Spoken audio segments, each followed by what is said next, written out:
ചേട്ടോ ചേട്ടാ ടിവിയുടെ ഇൻസ്റ്റാൾമെന്റിന്റെ ക്യാഷിന് വന്നായിരുന്നു. അതെ, ഇവിടുന്ന് ഒരു പൈസയും കിട്ടത്തില്ല.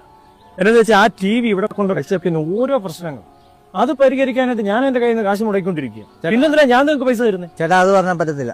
ഇതിപ്പോ കുറേ ആയി. എനിക്ക് ഇവിടുന്ന് ക്യാഷ് മേടിച്ചിട്ട് വേണം ഓഫീസിൽ കൊണ്ടുടക്കാൻ. ടി വിക്ക് എന്തെങ്കിലും പ്രശ്നമുണ്ടെങ്കിൽ അത് ഓഫീസിൽ വിളിച്ചറിയിക്കണം. ഇവിടെ കൊണ്ടുവന്നപ്പോൾ പ്രശ്നമൊന്നും ഇല്ലായിരുന്നല്ലോ. നിങ്ങളൊരു കാര്യം ചെയ്യും, എന്നാ പിന്നെ പൈസ വാങ്ങിക്കാണ്ട് പോലീസിനെ വിളിച്ചു, നമുക്ക് നോക്കാം.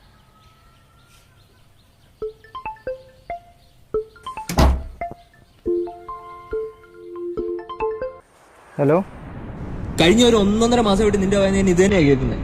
അലക്ഷ്യം പിരിക്കാൻ പറ്റത്തില്ല, നിർത്തിക്കോ. വേറെ ആളുണ്ട്. ഒറ്റത്തടിയല്ലെന്ന് കരുതി ഒരു ജോലി വന്നപ്പോ അതുപോലും മര്യാദയ്ക്ക് ചെയ്യാൻ പറ്റത്തില്ല, പിന്നെ എന്തിനാണ്?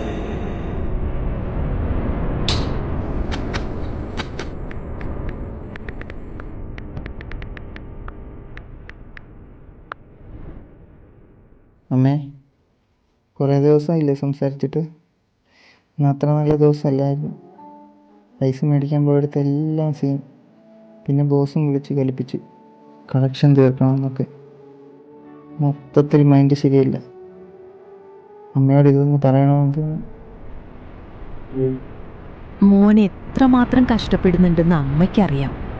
ഓരോ ദിവസവും മുതലാളി നിന്നോട് ദേഷ്യപ്പെടുന്നതും നീ വിഷമിച്ചിരിക്കുന്നതും അമ്മ കാണുന്നുണ്ട്.